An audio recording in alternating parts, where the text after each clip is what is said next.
Ousmane Sonko dafa mettre au défi Bassirou Diomaye Faye nee na wax ji lu muy bëri yëpp fond politique am dërëm bu nekk mën na laa fu aw lancé na défi nee na ñeneen ñi nañ def de même. ma ne ko 15 bu ñuy génne donte kenn du ko contrôler dama bëgg mu am traçabilité tey je lance un défi dégg naa ay waa société civile ne on demande ñu wax ñu rendre public fonds wu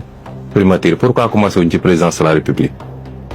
mais ku naan kay tu veux la transparence sur les fonds commence par le plus gros fonds et je lance un défi ici nañu teg disposition bi ne les fonds ne sont soumis à aucune justification nañ ko lever ñu jël les 10 dernières années les fonds de la présidence les fonds de la primature ñu ñëw ñu andi IGE wala Cour des comptes mu càmbar ko je serai le seul à justifier chaque centime fan la dugg. déjà pour yéen ñi nga xamante ne xamoo leen wala mooy fonds politique ma wax leen ko la mooy fonds politique tey fonds politique am na tamit ñu koy oowee fonds secret am na tamit ñu koy oowee fonds spécial ci misaal benn enveloppe d'argent public la boo xamante ni tey jii dañ ko mettre à disposition de responsables am na yeneen responsables yoo xamante ni mën nañoo am tamit seen fonds politique xaalis la boo xamante ni suñ ko mettre à ta disposition amoo benn obligation justifiée fu muy dugg même bu fekkente ni ki ñu ko dénk amul benn obligation justifiée fu xaalis bi di dugg man personnellement gëm naa ni xaalis boobu dafa war a am traçabilité Ousmane Sonko nee na mën na wax dërëm bu nekk fu mu aw na képp koo xamante ni yor nga fonds politique fii ni Sénégal nga génn wax fan la xaalis bi di aw 1 franc bu nekk fan la dugg ak lan mooy njëriñam ci fi mu dugg mu doon lu clair lu transparent lu ñëpp mën a xam mais aussi Bassirou Diomaye Faye waxoon na ci fonds politique yi nañ leen teewlu Diomaye ñu xool lu mu ci wax. mbirum fonds politique yi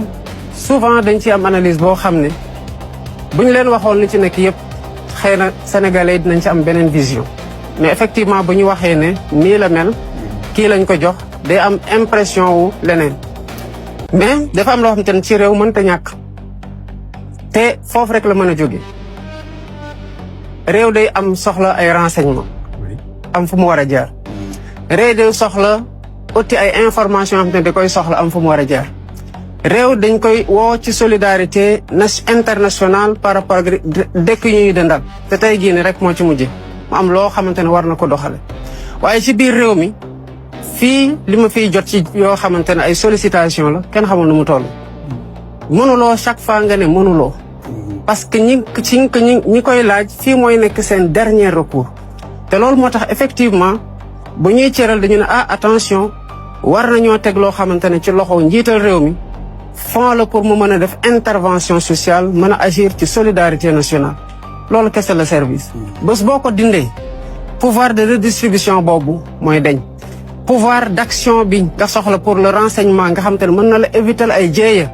moom mooy deñ kon c'est nécessaire am na da ko bu ne am na ko Diomaye jàpp na ni fonds politique yi dafay war a des ok amul benn problème ñi ngi sàkku ci moom tamit mu génn leeral bu fekkente ni mën na affirmer ni dërëm bu nekk mën na justifier fu mu aw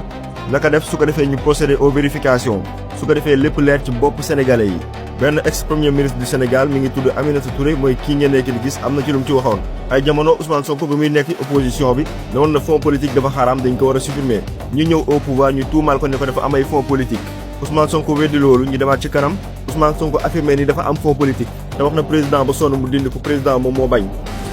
J'en profite pour rappeler que l'actuel président de l'Assemblée nationale, qui était l'ancien Premier ministre, avait eu à dire que quiconque m'accuserait de recevoir des fonds politiques, je l'amènerai en justice. Je pense que nous avons tous entendu cette déclaration. Pour quelques mois après, à sa sortie, pour dire « Ah oui, en fait, soit dit en passant, je recevais un ancien Premier ministre, ça ne s'est jamais fait dans l'histoire du Sénégal. Vous pouvez appeler tous les premiers ministres vivants, et je crois qu'ils sont tous là, à l'exception de feu Mohamed Dionne, que Dieu veille sur lui au paradis. Ils sont tous là. Ça ne s'est jamais fait. Aucun Premier ministre au Sénégal n'a eu de crédits spéciaux. Donc de vous cette confirmez nature. Ali Ngouille Ndiaye qui dit que c'est la première fois. Mais il a été le premier à en bénéficier. Et il a absolument raison. Mais moi, j'ai été en position. Vous pourrez appeler Abdou Mbaye, vous pourrez appeler Lamine Loum, vous pourrez appeler Moustapha Niasse, vous pourrez appeler Mame Madior Boye, vous pourrez appeler tout le monde. Ils vous diront tous. Et ils sont tous là. Jamais eu de crédits spéciaux de cette nature. C'est unique. Et le Premier ministre, pour ne pas le nommer Ousmane Sonko lui-même, avait commencé par dire « Bah non, j'ai jamais rien reçu. » Donc c'est quelle version? Bizarrement, de jour en jour, dañuy découvrir élément yu bees. te aussi Ousmane Sonko nee na jox na ay instructions yu leer à son âge. Aucun franc ne doit être donné en espèces. Par exemple tey jii suñu indee benn ordonnance médicale duñ jox xaalis bi borom ordonnance bi paiement bi directement ci pharmacie bi lañ koy def. su ko defee pharmacie bi jox ko lu mu soxla bu fekkente ne benn malade bu ñu hospitalisé la dañuy exiger facture bi avant tout règlement. Sonko affirmé na ni enveloppe de la primature mi ngi toll ci 1,77 milliards de francs CFA par an. am na yeneen responsable politique yu weddi Sonko nee nañu xaalis boobu par trimestre la ko daan jox soit environ 8 milliards par an au lieu de 1,77 milliards par an te nee na du dara lu dul intoxication ay kàcc kese. donc fonds politique yooyu dañ ko war a dindi fii parce que fonds politique yi c'est des fonds de corruption politique moom la ñuy jëndee tous les soutiens yi ngeen di dégg nii ba tax. kenn waxu ko ni dañuy supprimer fonds politique yi ndax ñun mësuñu wax loolu waaye dañ ne il faut ñu xool réew yi ñu ëpp doole fu France am na fonds politique France président amul fonds politique premier ministre moo am fonds politique waaye fonds politique yi dañ koy contrôler par une commission boo xam ne 2 sénateurs 2 députés ci loi de finances rectificative lañ ko inscrire pourtant ñooñu ñu ëpp doole foofu xaalisu réew mi la man am naa fonds politique pour primature 1 milliard 770 millions de fonds politiques kon su ñuy wax débat bi jubluwuñ ko ci kenn waaye li Sénégalais yi bañ mooy li ñu jàpp ni butin électoral la woon butin politique la woon pour jënd ay militants